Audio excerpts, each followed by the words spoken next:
5 seconds. Start. Ladies and gentlemen, on behalf of the Government of India, I welcome you to this country. As you are very well aware, India has been associated with the United Nations during the last many years. This is because we believe in the aims and objectives of this great organization. But of course, it is true to some extent that this world body has failed in its endeavors to bring about peace and progress in some parts of the world. But nevertheless, we believed in its usefulness and decided to support it in the hope that satisfactory results will come sooner or later.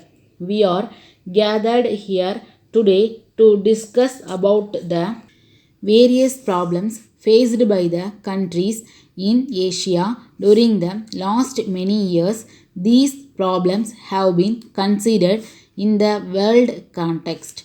As a result, these countries have been neglected.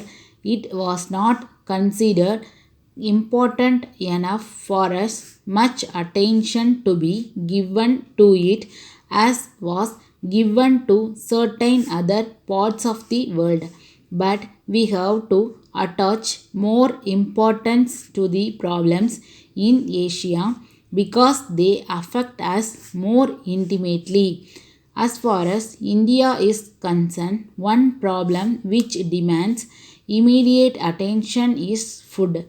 It is an extraordinary state of affairs that in a country like India we do not have self sufficiency in food.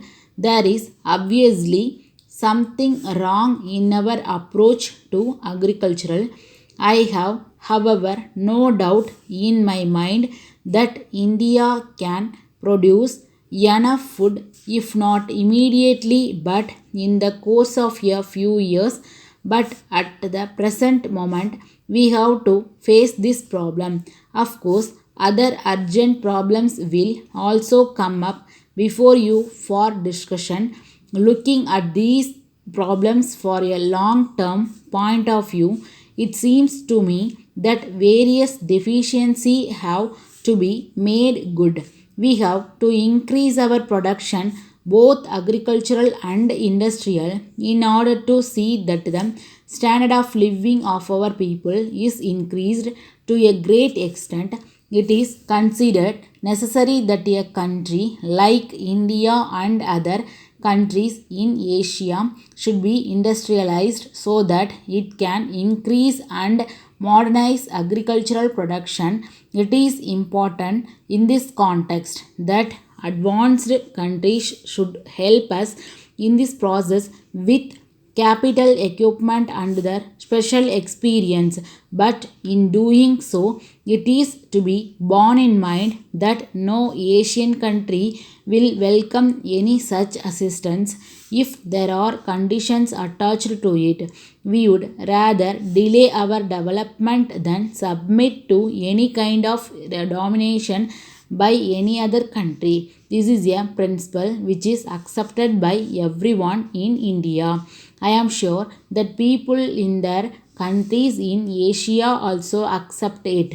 Now I would like to say a word about population in India. A great deal has been said and written about our tremendous population.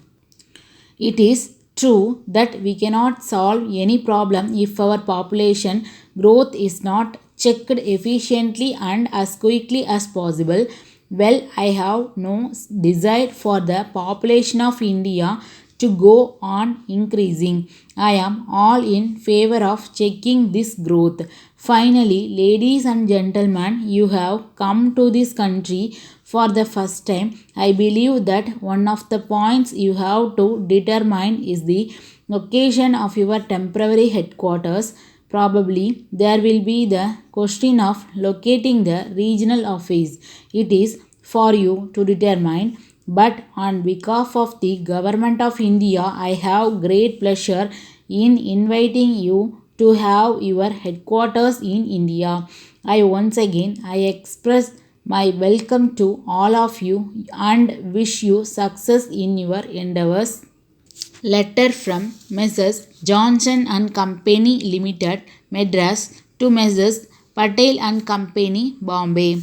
Dear Sir, with reference to our order dated 2nd instant, we shall be glad if you will kindly let us know when we may expect delivery of the goods. We wrote to you on the subject last month, but up to this time we have not received any reply from you in the matter. We must have a definite promise of early delivery by return of post, otherwise, we may have to cancel the order altogether as these goods are urgently required and our work here is being delayed in consequence of their non delivery.